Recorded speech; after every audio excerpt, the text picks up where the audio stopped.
Salut à tous, j'espère que vous allez bien et on se retrouve aujourd'hui pour parler de Wilfred Ndidi. Bienvenue. Selon ESPN, le PSG a sondé l'entourage du milieu de 23 ans le mois dernier. Rien de concret, mais c'est valable pour la majeure partie des pistes au milieu. Leonardo a bouclé le dossier Icardi, mais au milieu, aucune tendance se dégage actuellement. Alors pourquoi Ndidi serait une bonne idée pour un PSG qui se cherche un milieu travailleur de l'ombre pour mettre en lumière les génies que sont Neymar, Verratti et Di Maria? Dans un premier temps, j'aimerais juste prévenir tous ceux qui diraient que son profil est beaucoup trop proche de celui d'Idrissa Gueye. Ce n'est absolument pas le cas. En effet, l'énorme différence entre les deux milieux, c'est le fait de pouvoir jouer seul devant une défense et couvrir toute la largeur du terrain. Gueye a besoin d'un soutien avec lui et doit jouer dans un idéal de projection. Plus il joue en avant, plus il est intéressant. Chez Ndidi, c'est tout le contraire. Déjà, il est la tour de contrôle du 4-1-4-1 de Leicester, seul devant la défense. Il n'a pas de zone prédéfinie et il doit couvrir toute la largeur du terrain à lui tout seul. D'ailleurs, les performances de Ricardo Pereira, si elles vous impressionnent, c'est en grande partie grâce à la couverture d'Ndidi. En effet, ce n'est pas un milieu très créatif, il peine à se projeter et à emmener son équipe vers l'avant. Mais ça, j'ai envie de dire que ce n'est pas très important pour le PSG. Au contraire, ça pourrait traduire une très belle complémentarité avec Marco Verratti ou Gana Gueye. Il n'est pas très créatif, certes, mais dans la couverture, il est énorme. Et c'est ici que je vais m'arrêter. Ce mot couverture caractérise à merveille l'activité de Wilfred Ndidi.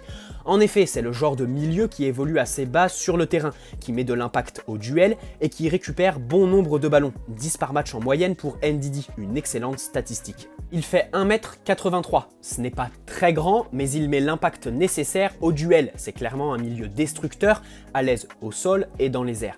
Un jeu aérien très important et qui est aussi un besoin au PSG où Verratti et Gueye ne sont pas des experts en la matière. Son sens du placement est très développé et Ndidi se trouve toujours au bon endroit pour récupérer des ballons et anéantir les contre-attaques de l'adversaire. Son appréhension du duel est très bonne et Ndidi met de l'impact, le PSG en a besoin. On peut aussi s'arrêter sur le fait qu'il excelle au milieu de la 3e équipe au classement du championnat le plus intense du monde. Maîtriser, subir et mettre l'intensité, il sait le faire. Et c'est un atout indéniable pour envisager une arrivée dans une équipe qui joue à la baballe la plupart du temps en Ligue 1 et qui se prend des vagues trop souvent en Ligue des Champions depuis quelques années sans les maîtriser. Vagues caractérisées par tous les échecs. Maintenant, le petit bémol que l'on pourrait poser, ce serait sur son manque de créativité. Il joue simple, et c'est une qualité caractérisée par la fluidité qu'il apporte au circuit de balle de son équipe.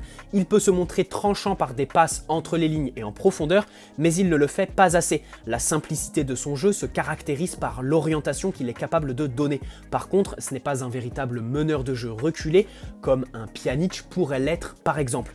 Quoi qu'il en soit, on peut dire qu'à 23 ans, il possède encore une belle marge de progression. Et tout ce que je viens de dire, que ce soit ses qualités ou ses défauts, il peut encore les améliorer considérablement. C'est aussi un milieu régulier puisqu'il n'a manqué que 10 matchs sur blessure depuis le début de sa carrière, une fiabilité qui peut faire du bien au PSG où l'irrégularité fait souvent défaut.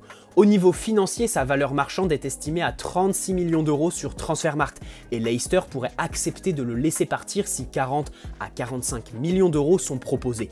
Un prix qui n'est pas démesuré, une somme qui reste tout de même conséquente, mais un milieu qui comblerait les besoins du PSG qui a besoin d'équilibre. Son anticipation, son occupation de l'espace et son sens du placement font de lui un excellent milieu défensif qui pourrait être le soutien parfait pour libérer Verratti de certaines tâches que Ndidi effectue en permanence. Et surtout, à la différence de Gueye, c'est un milieu autonome capable de jouer seul devant la défense, qui couvre et qui ne se projette pas comme le Sénégalais le fait. C'est un travailleur de l'ombre, très important pour Leicester, et qui serait parfaitement capable de se trouver une importance similaire au PSG. Il peut jouer en 4-4-2 et bien évidemment c'est un milieu qui sait jouer seul devant une défense. Donc dans le 4-3-3 ADN du PSG, c'est un profil plus qu'intéressant, peut-être le profil qu'il manque au PSG. Véritable milieu reculé qui couvre toute la largeur du terrain et qui est très fort athlétiquement, même s'il y a un manque de créativité, on peut se dire que pour 40 millions d'euros, le PSG se renforcerait considérablement. Et comme le marché des milieux est assez serré, je vous laisse attendre la vidéo Mercato Parfait pour vous donner mon avis personnel sur le joueur. Avant cela, je vous souhaite à tous une bonne soirée, posez un like si cette vidéo vous a plu, abonnez-vous si ce n'est pas déjà fait et allez checker mon Instagram en description. Vous y retrouverez toutes les infos les plus crédibles autour du club. Allez Paris, ciao!